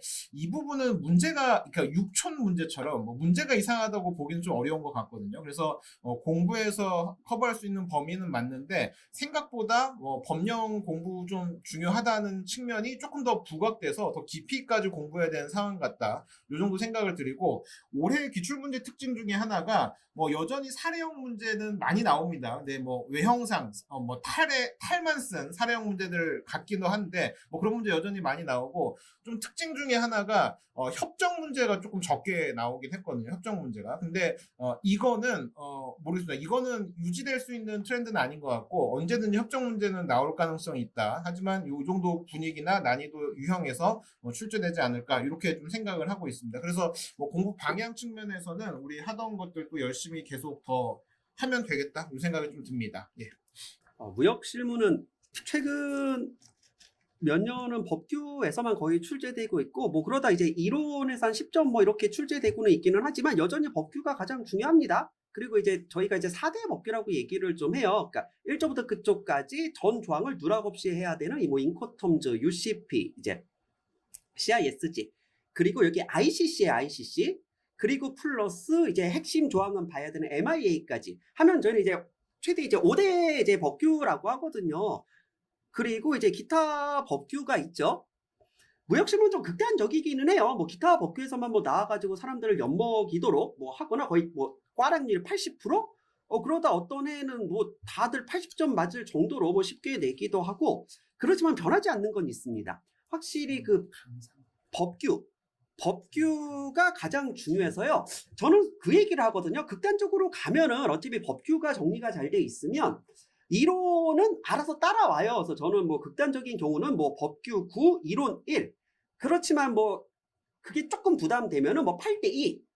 그래도 나는 이론이 너무 걱정된다 하면은 뭐 7대3 정도로 봐주시는 게 좋아요. 저는 그래도 뭐 8대2 정도를 많이 추천드리는 편이고 또 하나 이걸 말씀드리고 싶습니다. 무역 실무가 계속 그런 게 있었어요. 뭐 지난번에 약간 트렌드가 있어가지고 뭐 지난번에 뭐 30점 문제로 나왔으면 뭐 올해는 안 나온다라거나 최근 몇 년 사이에 기출된 문제는 출제되지 않는다거나 뭐 이런 게 있었는데 그 올해 그 문제를 보면요 싹 다 기출이거든요. 아니면 그 기출 그 파생된 문제이거나 심지어 대외무역법 외국환 거래법은 100% 기출이잖아요. 오히려 기출보다 더 쉬워졌어요. 그래서 그 예측을 하는 건 안 좋은 것 같아요. 그래서 예측하지 맙시다 우리. 뭐 요거는 너 전년도 나왔으니까 안 나올 거야? 뭐 요런 느낌이니까 뭐 요거는 안 해도 되겠지? 이런 거 하지 마시고 그냥 우직하게 뭐 법규 위주로 뭐 공부해 주시면 뭐 저는 괜찮을 것 같습니다. 네, 내년에 관세법 어렵게 나온다고 가정하면 어떤 식으로 공부해야 할까요? 이렇게 질문하셨고 관세법 규칙은 비중을 줄여도 될까요? 이렇게 말씀을 하셨는데, 요거는 제가 아까 말씀드린 대로, 관세법이 지금 공부하는 기준이, 제가 지금 제일 두려워하는 게 그거예요. 올해 기출로 관세법의 공부 기준을 잡아버리실까봐 그게 지금 가장 두려운데요. 사실은 관세법은 이렇게 지금 문제 1번이나 문제 2번 말고 문제 3번에 나오는 물음 1, 2번이나 문제 4번에 나오는 물음 1번 같은 거는요. 굉장히 지역적인 부분이고 이런 지역적인 부분에서 점수를 따려고 하시면 안 돼요. 이런 지역적인 부분이 점수를 따려는 게 아니라 이거는 솔직히 말해서 뭐 기본적인 뭐 1, 2점이라도 가져가면 좋은 그런 부분이고 거의 대부분이 못 쓰는 부분입니다. 제가 화가 났던 건 쉬운 문제가 나왔으면 변별력이 있게끔 우리 공부한 사람과 공부를 하지 않은 사람을 구분할 수 있는 그런 난이도의 문제가 나와줘야 되는데 너무 지역적인 문제로 나머지 30점을 발라버렸기 때문에 그게 화가 났던 거고 그 지역적인 문제로 여러분의 공부 기준을 삼으시면 안 돼요. 우리가 집중해야 되는 건 제가 수업 시간에도 말씀드리지만 남들 잘 쓰는 거 실수 없이 기본적인 내용들을 잘 우리가 실력을 키울 수 있도록 그렇게 하셔야 됩니다. 그래서 일단 지금 공부하는 방법에서 크게 바꿀 거 없을 거예요. 목차형 문제라고 우리가 얘기를 하죠. 법 구성을 알아야 되는 그런 문제. 그런 문제는 나오면요. 공부하신 분들은 다들 잘 쓰십니다. 여기서 차이가 나는 거예요. 세부 목차를 법 구성으로 제대로 구성을 할 수 있느냐 없느냐. 그런 부분들 여기서 공부한 사람과 안 한 사람 차이가 날 거고요. 시행 규칙은요. 올해는 안 나왔습니다만 작년에도 나왔고요. 계속적으로 조금씩 시행 규칙도 나오고 있기 때문에 무시할 수 있는 부분은 아니에요. 다만 시행 규칙은 아주 단답형으로만 우리가 준비를 할 거예요. 앞으로 준비를 할 거고 그런 식으로 지금까지도 그렇게 준비를 해왔기 때문에 그런 식으로 보시면 되고요. 그 다음에 기재사항 같은 거 제출 서류 이런 것들 굉장히 부담스럽죠. 제가 매번 수업 시간에 말씀을 드리는데 이거는 10점 만점을 다 가져가는 부분이 아닙니다. 기재사항 제출 서류 같은 경우에는 그 성격에 맞게 조금 구분이 되는 경우들이 많이 있어요. 그래서 그런 큰 틀을 잡아가지고 우리가 한꺼번에 정리를 하기 때문에 빈 답안지가 되지는 않을 거예요. 빵점 답안지가 되지는 않을 겁니다. 제가 화가 났던 건 13장 보칙 시행령에서 나왔고 환특법에서 시행하고 있지 않은 세율에 대한 문제가 나왔기 때문에 그랬던 거지. 제출 서류나 기재사항 같은 것들 뭐 메인이 된다라기보다는 지역적인 부분에 대한 문제를 풀 때 그런 것들을 문제를 출제할 때 자꾸 요거를 이제 이용을 해먹는 것 같은데 우리가 좀 비슷한 애들끼리 모아서 정리를 하고 있잖아요. 이 기재사항이 어떤 것들이 있고 제출 서류가 어떤 것들이 있는지. 그래서 그런 부분들에 대해서 그냥 꾸준하게 조금씩 채워 나가시면 될 것 같습니다. 관세법 어떻게 그래 어떻게 공부해야 되는지 지금 기출문제 보고 혼란스러워 하시는 분들, 내년 준비하시는 분들이 굉장히 혼란스러워 하시는 것 같은데, 제가 계속 말씀드리죠. 올해가 이상한 거예요. 올해가 이상한 거지, 정말 이상한 기출이었어요. 이렇게 나온 적이, 솔직히 제가 말씀드려요. 역대급이라고. 그래서 저 이런 거 하면서 화낸 적 없잖아요. 그쵸? 저 화나는 거 처음 보셨을 거예요. 근데, 그 정도로 이상한 문제였습니다. 그러니까, 올해 문제 너무 혼란스러워하지 마시고, 지금 공부하셨던 대로 계속 밀고 나가시면 될 것 같아요. 그래서, 2차 같은 경우에는 지금 제가 조금 더 고민을 해볼 건데, 지금 4년 주기설이 맞는 것 같아요. 이렇게 좀 이상하게 우리의 허를 찌르는 이상한 유형으로 우리를 혼란스럽게 하는 그런 경우.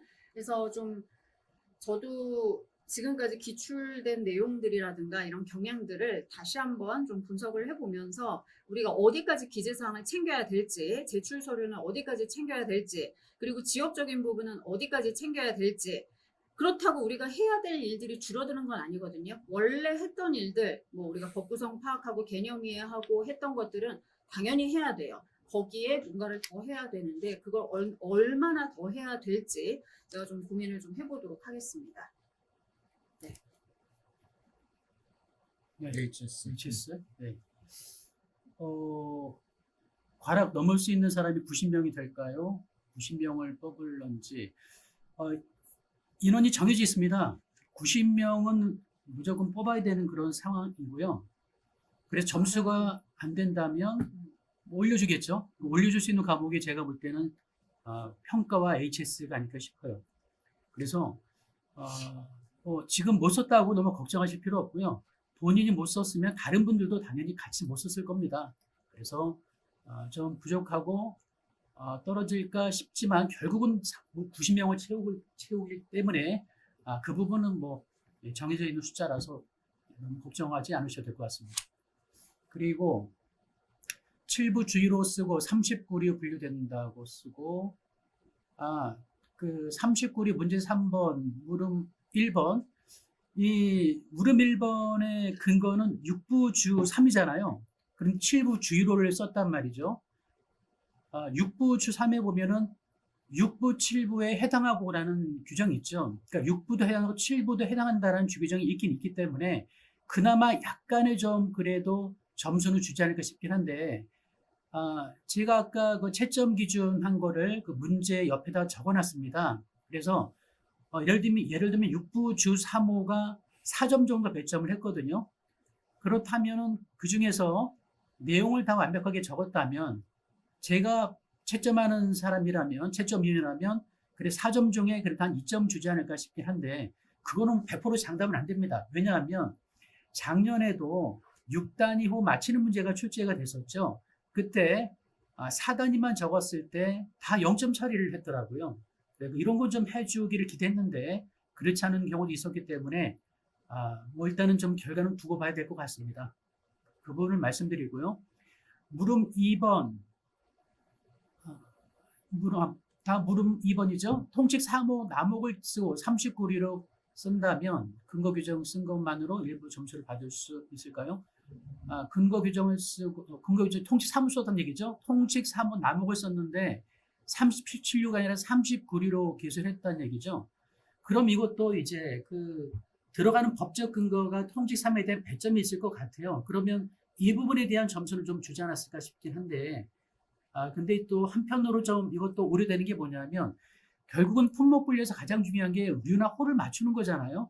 근데 류를 틀렸다면 그 전에 언급한 근거도 덩달아서 같이 묻히게 되거든요. 그래서 이런 상황에 대해서 배점을 어떻게 할지는 좀 이것도 좀 두고 봐야 될 것 같습니다. 그런데 통상 모의고사 저희가 할 때는요.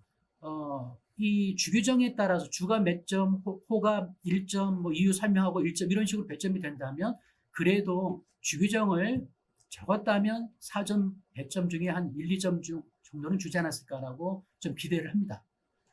네, 그리고 다음이 어떤 거죠? 3번의 물음이 그걸 했고요. 물음 4의 물음 2번.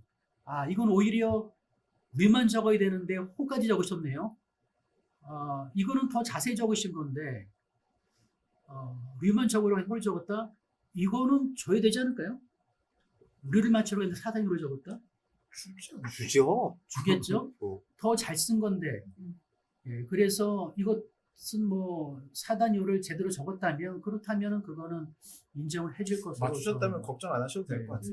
예상이 됩니다. 답이 맞았으면. 류 안에 들어가 있는 호니까 그렇게 예상이 되고요. 93류 호의 용어 부분 점수가 있을까요? 이거는 있죠. 예, 호의 용어를 적으라고 문제가 출제가 됐으면 호의 용어를 완벽하게 적은 분들이 배당된 점수를 다 받을 수가 있습니다. 그래서 그거를 다 적지 못했다면 당연히 점수는 좀 감점이 될 거예요. 아까도 말씀드렸습니다만 고득점 받은 분 중에 뭐 80점, 90점 이상 받으신 분들의 많은 분들이 많지는 않겠습니다만 호의 용어를 구체적으로 거의 똑같이 적으신 분들이 고득점 받은 분들이 많아요. 그래서 그렇다는 얘기는 당연히 감점을 안 받았다는 얘기겠죠. 호의 용어에서. 네, 다음 물음 3번, 물음 1번. 요거는 조금 전에 했던 얘기 같은데요. 네. 다음에 또 있나요? 다음 내용은 지엽적인 질문 같지만 문제 3번, 물음 2번, 통칙 3호 나무 교실의 문제, 통칙 3호 나무 위에 건가요? 그 밑에 그 밑에 거. 아까 물음 3번이네. 문제 3번이 질문이 많네요. 문제 3번, 물음 2번, 통칙 3호 나무 기술해야 되는 문제, 통칙 3호 나목의 혼합물, 서로 다른 복합물, 소미용 세트만 적고 본질적인 특성을 빠뜨려도 점수를 줄까요?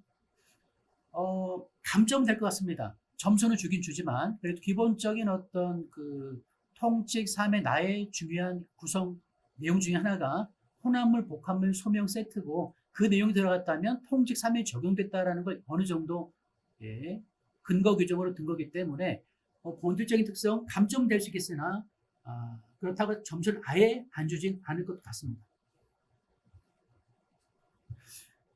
네, 93류 주2 9307호로 잘못 적었는데 호를 잘못 적었나요? 주2호 그러면은 내용은 맞고요. 그렇다면 이것도 부분 점수일 것 같은데요. 네, 다른 내용은 다 제대로 적었다는 얘기죠. 다른 내용은 제대로 적었다면 그래도 반이든 이렇게 주지 않았을까 싶습니다. 관세법에서 이제 전자문서 중개사업자 결격 사유를 5가지 쓰는 문제가 나왔는데 지금 결격 사유를 3가지를 이제 쓰시면서 운영인의 결격 사유를 풀어쓰지 않으셨다라고 말씀을 하시는 것 같은데 이렇게 되면 지금 5가지를 서술해야 되기 때문에 3가지에 대한 점수만 받아가시고요. 취소 사유 서술한 거는 아무 소용이 없고 맨 마지막에 운영인의 결격 사유를 풀어서 5가지를 서술했다. 이거 좀 문제가 될 것 같습니다. 지금 제가 볼 때는 US는 결격 사유 3가지에 대한 점수를 3가지 제대로 다 잘 쓰셨다면 각각 2점씩 해서 6점 이렇게 받아가실 수 있으실 것 같아요. 그다음 평가. 관세 평가 문제 관련해서 문제 3번의 물음 이거 4방법 문제네요.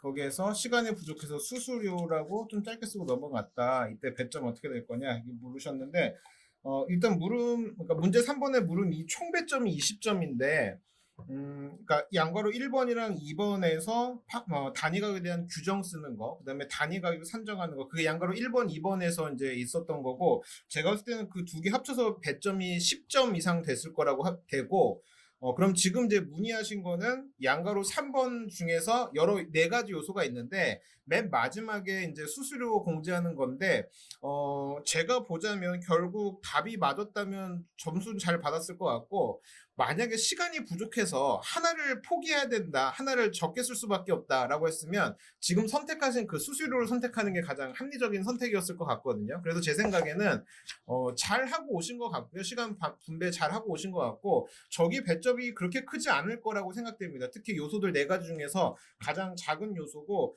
이거는 또 특별히 판단도 필요 없이 그냥 숫자 쓰고 빼도록만 하는 문제여서 근거를 뭐 그렇게 더 잘 쓴다고 해서 점수를 많이 받을 것 같은 지문도 아니어서 제 생각에는 잘 선택하신 것 같고 굳이 못 썼으면 저거 못 쓰는 게 제일 좋다. 그래서 잘 하신 것 같습니다.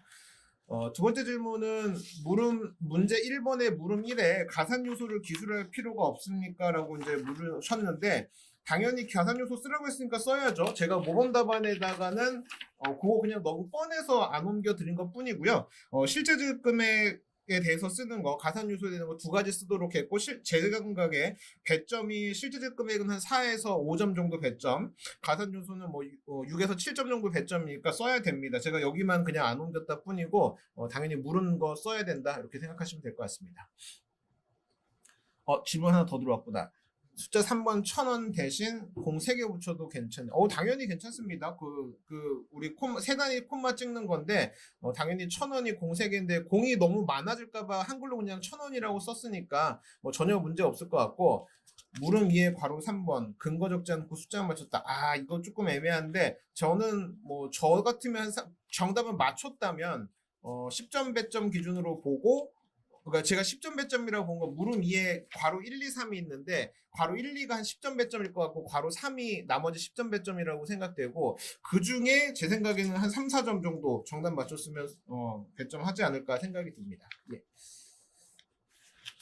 실제 지급 가격 시행령 쓴 거, 이 부분 저도 좀 고민했는데, 1번에서 실제 지급 금액에 대해서 쓰시오라고 했을 때 시행령을 썼다, 이 말씀이신 것 같은데, 모르겠어요. 제가 봤을 때는 그 시행령 규정은 이제 간접 지급 금액이니까, 그것도 실제 지급 금액의 범위 쓰는 거는 나쁘지 않은 선택이라고 보여지고, 저는 조금 더 좋은 배점은 고실 16조 쓰는 게 조금 더 좋았을 거라고 개인적으로 생각을 합니다. 근데, 틀린 거 아니고 상위 법령이기 때문에 그렇게 나쁜 점수 받을 거라고 생각되지 않습니다. 잘 쓰고 오셨습니다. 예.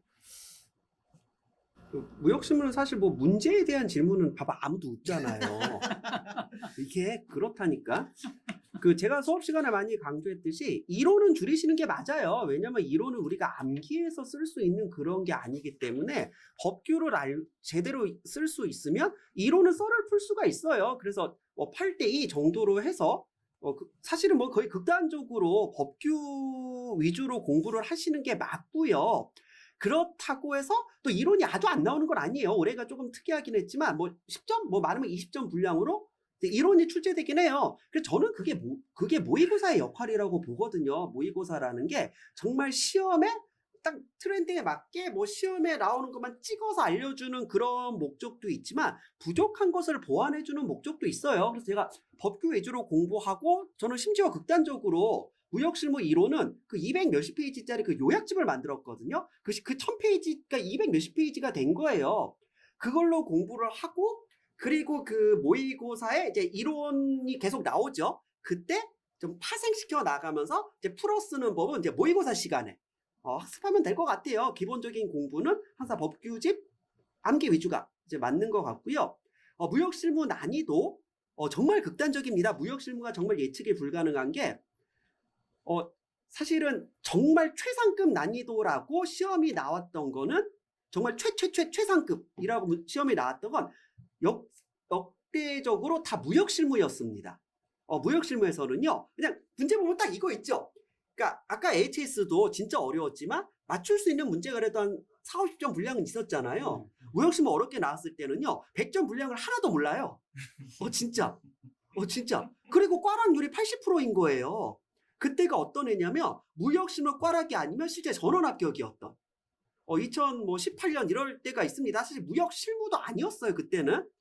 그래서 무역실무가 정말 그 단짠이 되게 심해요. 극단적이었다가 너무 쉬웠다가 극단적이었다 너무 쉬웠다가. 그래서 제가 항상 말씀드리는 건 아까 임대진 관사님처럼 올해 나왔던 거를 또 기준으로 삼지도 말고 그렇다고 또 너무 어렵게 나왔던 애를 기준으로 막 파고 들어갈 필요도 없죠. 우리의 공부는 항상 똑같아야 됩니다. 정말 어렵게 나왔을 때는요, 나한테 어려우면 다 어렵거든요.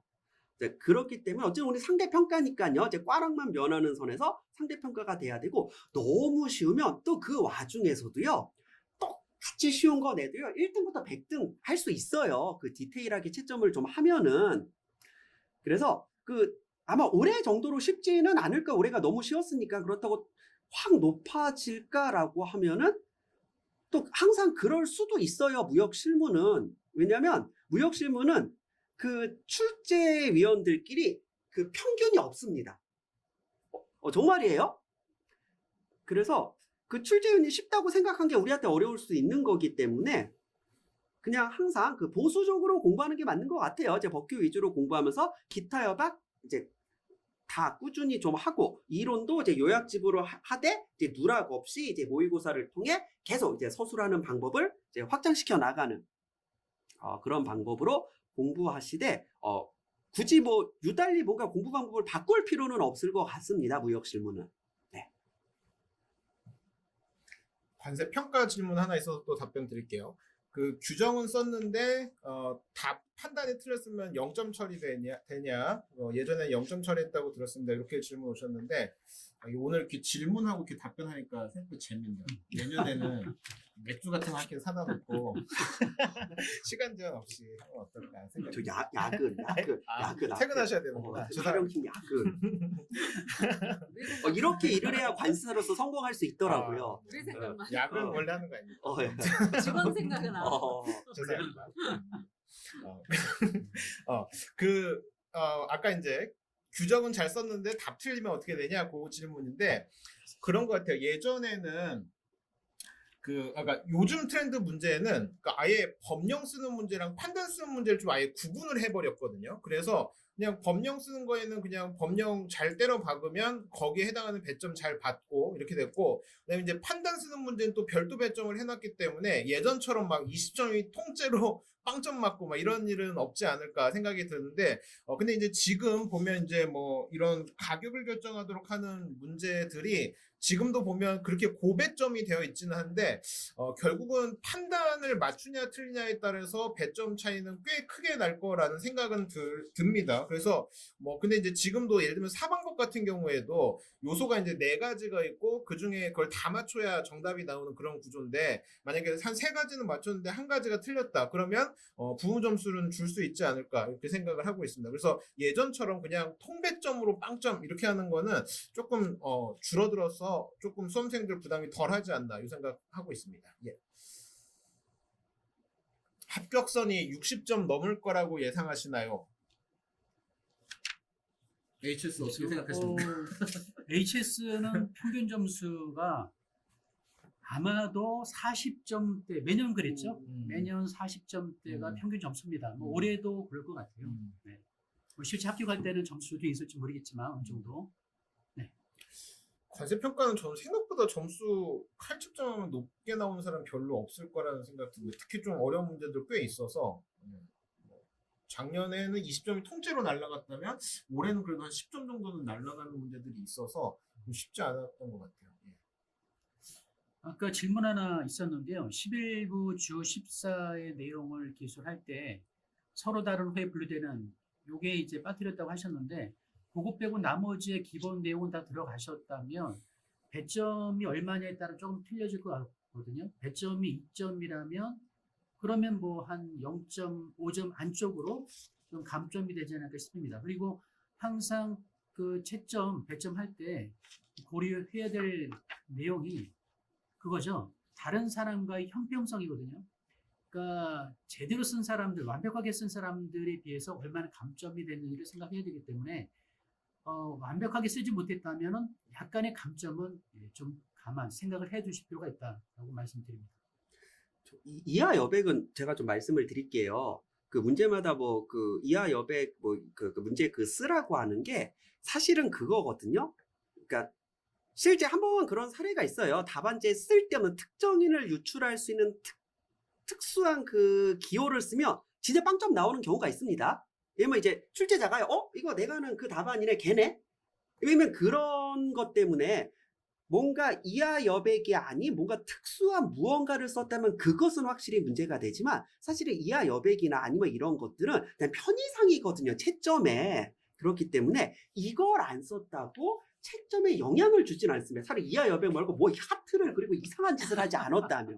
그러니까 이거는 걱정하지 않으셔도 돼요. 오로지 채점자의 편의를 위해서지 이하 여백을 안 썼다고 채점에서 영향을 준다라는 근거는 없죠. 그거는 걱정하지 않으셔도 될 것 같습니다. 걱정 안 하셔도 될 것 같아요. 그리고 쓰셨을 수도 있으니까. 쓰셨을 거예요. 오히려 이상한 말 쓰는 게 더 문제죠. 그렇죠. 하트 하고 진짜 전화번호 쓰고. 계좌번호 쓰고. 그렇지. 네. 그 합격선도 좀 말씀드리면, 임예진 관사님 먼저 어떻게 아까 합격선 60점. 저는 60점이 안 넘을 것 같아요. 네, 60점 안 넘을 것 같고, 왜냐하면 지금 HS가 워낙 그렇고, 평가도 지금 정유리 간사님 해주시는 거 보니까 어렵네요. 어렵고, 관세법도 그렇고, 관세법은 일단 쉬운 문제라고 하지만, 쉬운 문제가 많이 출제됐지만, 칼채점 들어가면 이것도, 왜냐면 법이라는 거는 뭐 하나 이렇게 잘못 쓰거나 컨트롤 CV가 제대로 안 돼 있으면 이거는 점수를 깔 수 있는 충분한 그런 과목이기 때문에 칼치점 들어가고 이런 식으로 하면 60점이 안 되지 않을까라고 생각이 듭니다. 그런 것도 있을 수 있을 것 같아요. 이제 사실 그 지금 관세율표를 각 잡고 채점하면은 그러면 40점 넘는 사람이 한 17명 정도? 그러니까 HS 과락 20명?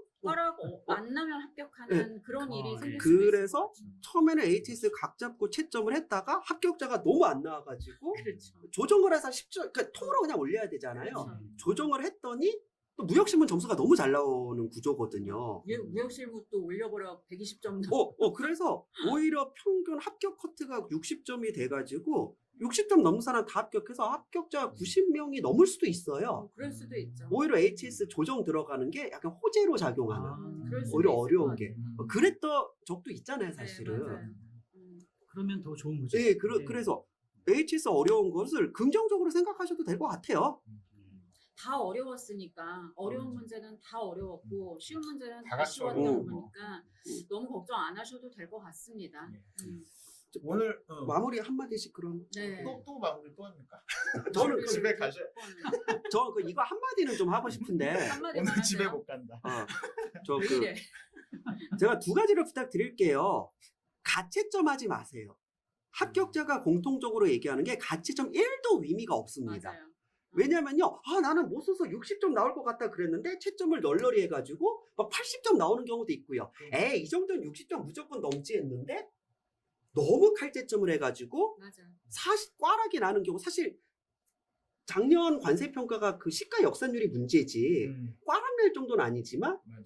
오히려 그런 경우가 있어서 진짜. 그리고 여러분 진짜 그 가채점 하는데 어차피 다 보세요. 내가 이하여백을 썼는지 안 썼는지 그거조차 기억이 안 나는데 내 답안을 완전히 복귀할 수 있겠어요? 그것도 안 되고 가채점이 정말로 의미가 없습니다. 어차피 출제자 맘이거든요. 그러니까 가채점 한다고, 그리고 또 가채점을 다 보수적으로 하잖아요. 그럴 때 다 떨어졌대. 수석하는 사람도 떨어졌대, 가채점 하면은.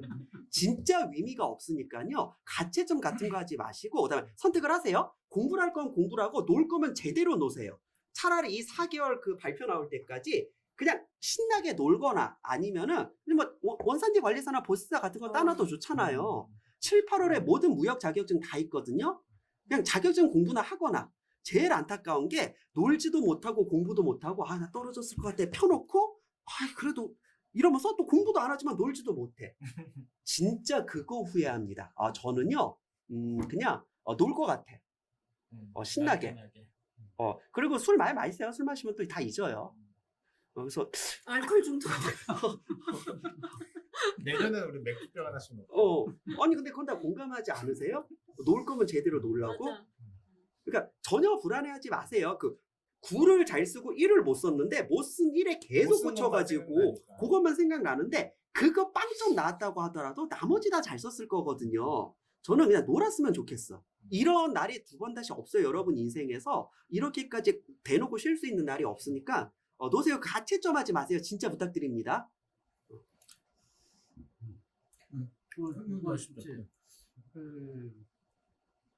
예전에도 말씀드린 것 같은데 시험 끝나면은 지금 정 관세사님 말씀하신 것처럼 가장 마음이 편한 시기죠. 이 시간이 또 합격하면 더군다나 더 좋지만 그래서 이 시간 동안 최대한 그동안 못 만났던 친구들 있지 않습니까? 뭐 저도 그랬던 것 같고요.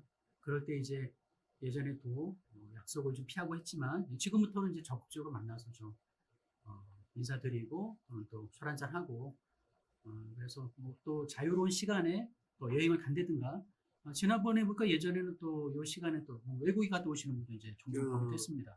네, 그래서 좀 시간을 좀 만끽하시길 바란다라고 말씀드립니다. 하여튼 오늘 이렇게 라이브 방송 했는데 여러분 시험 공부하시느라 정말 고생 많이 하셨던 걸 저희가 다 알고 있어서 또 이런 말씀 드리는 것 같고요. 너무 걱정하지 마시고 저도 떨어질 줄 알았는데 붙어가지고 지금 몇 년째 관세사 하고 있거든요. 그러니까 뭐 다 어떻게 될지 모릅니다. 그러니까 좋은 결과 있으실 거라고 생각이 들고 오늘 라이브는 이렇게 마치도록 하고 내년에는 꼭 맥주 좀 세팅해갖고 네. 예. 우리 PPL 안 했다. PPL. PPL을 또 뭐합니까? 저희 올해 관사 2차 수험 본 수험생들을 위해 FTA 관세무역연구원에서 자격증 패키지 이벤트가 진행되고 있으니까요.